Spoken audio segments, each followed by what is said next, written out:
जय जगन्नाथ। मैं शिवानी चक्रवर्ती। मैं हरजंगा चक्रवर्ती। अपने channel bong calling food tales में आप सबका स्वागत करते हैं। आज के हमारे वीडियो में हम आपको बताएंगे देवी शयनी उत्सव क्या होता है और ये कब होता है। आप सब जानते हैं प्रभु श्री हरि विष्णु 4 महीने के लिए सोने के लिए जाते हैं, उनको देव शयनी उत्सव कहा जाता है, जो कि 4 महीने का होता है। उसे हम चतुर्मास भी कहते हैं। उसमें देव शयन उत्सव, पार्श्व परिवर्तन उत्सव और देवोत्थान उत्सव होता है, जो कि 4 महीने का होता है। उसी तरीके से माँ देवी दुर्गा का भी शयनोत्सव होता है, लेकिन वो 4 महीने का नहीं होता, वो 15 दिन का होता है, जो कि भाद्रव शुक्ल अष्टमी, जिसको कि राधा अष्टमी कहा जाता है, वहाँ से लेकर आश्विन कृष्ण पक्ष की अष्टमी तक, जिसको कि मूला अष्टमी कहा जाता है, ये समय होता है माँ दुर्गा का शयन करने का। इसमें देवी का शयन उत्सव भी है, देवी का उत्थापन उत्सव भी है और देवी का पार्श्व परिवर्तन उत्सव भी है। भाद्रव शुक्ल पक्ष की अष्टमी, जिसको कि राधा अष्टमी कहा जाता है, वहाँ से लेकर भाद्रपद की जो पूर्णिमा है, वो 8 दिन देवी दाहिने तरफ देखकर सोते हैं और भाद्रव पूर्णिमा के दिन देवी का पार्श्व परिवर्तन होता है और आश्विन कृष्ण अष्टमी, जिसको कि मूलाष्टमी कहा जाता है, उस समय तक देवी बाएं पार्श्व को देखकर सोते हैं।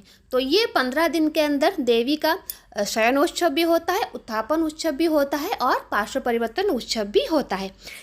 हमारे शास्त्र में देवी शयनी नीति को लेकर कुछ नियम है, जिसको कि मानना बहुत ज़रूरी है। मंदिर में तो बहुत नीति की तरह ये होता है, लेकिन अगर आप घर में देवी शयनी उत्सव करना चाहते हैं तो कुछ चीज़ों का आपको बहुत ध्यान रखना होगा। 1-2 चीज़ों का। सबसे पहले राधा अष्टमी के दिन, जिस दिन माँ सोने के लिए जाती हैं, वो विधि आप रात को ही करें, अर्थात देवी को रात में ही सुलाएं। और जब आश्विन कृष्ण पक्ष की अष्टमी को देवी को उठाना है तो आप उनको दिन में उठाएं। तो कभी भी देवी को दिन में ना सुलाएं और रात में ना जगाएं। ये होता है सबसे पहला नियम। अगर आप घर में करना चाहते हैं तो विधिवत जिस तरीके से कलश बिठाया जाता है, भोग नैवेद्य होता है, पंचोपचार कर सकते हैं, षोडशोपचार में भी कर सकते हैं। आप जिस तरीके से करना चाहें वो कर सकते हैं, उसमें कोई रोक टोक नहीं है, क्योंकि श्रद्धा का विषय होता है और सक्षमता का भी विषय होता है। लेकिन ये जो नीति है कि आपको रात में उनको सुलाना है और दिन में उनको जगाना है, ये बिल्कुल भी ध्यान में रखें।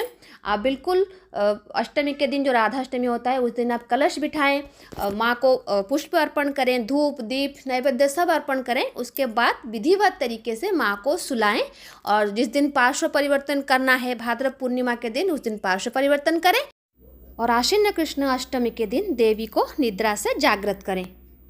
इसको अकाल बोधन पूजा भी कहा जाता है, क्योंकि भगवान श्री रामचंद्र जी ने असमय में देवी को उठाया था, क्योंकि उनको वो अस्त्र चाहिए था जिससे वो रावण का वध कर सकें, क्योंकि माँ दुर्गा ही वो अस्त्र प्रदान कर सकती हैं। इसलिए ये जो देवी शयनी पूजा है, इसको अकाल बोधन पूजा भी कहा जाता है। और देवी को 15 दिन से ज़्यादा आप नहीं सुला सकते, क्योंकि देवी का जो सहस्त्र कुंभाभिषेक पूजा शुरू होती है मूला अष्टमी से, उस दिन देवी को उठाना अनिवार्य है। आप नवमी के दिन बिल्कुल भी माँ को नहीं उठा सकते। अगर वो पक्ष 15 दिन का तो वैसे होता है, लेकिन अगर 14 दिन का भी पक्ष है तो आपको 14 दिन में ही उठाना है, अष्टमी के दिन ही उठाना है। और जिस तरीके से आप घर में पूजा करते हैं उसी तरीके से ही पूजा करें, क्योंकि उड़ीसा में देव शयनी पूजा, जो देवी का शयनी उत्सव होता है, वो ज़्यादा मनाया जाता है, क्योंकि यहाँ पर मंदिरों में 16 दिन की दुर्गा पूजा होती है। और अगर घर में आप दुर्गा शयनी उत्सव कर रहे हैं तो आपको भी घर में 16 दिन की ही पूजा करनी होगी। और ये पूजा मूलाष्टमी से शुरू होती है, अर्थात आश्विन मास की कृष्ण पक्ष की जो अष्टमी होती है, उसी दिन से पूजा शुरू होती है।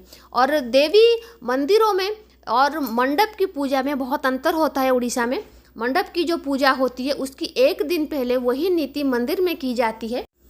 और ऐसा नियम सदियों से चला आ रहा है, क्योंकि मंडप वाली पूजा शायद 700-800 साल पुरानी है, लेकिन मंदिर की पूजा सदियों से चली आ रही है। तो मंदिर की दुर्गा पूजा 16 दिन की होती है। तो ये थी छोटी सी वीडियो देवी दुर्गा शयन उत्सव पर। आई होप ये वीडियो आपको अच्छा लगा होगा। तो आज के लिए इतना ही। रहते हैं। जय जगन्नाथ, जय माँ काली, जय माँ दुर्गा।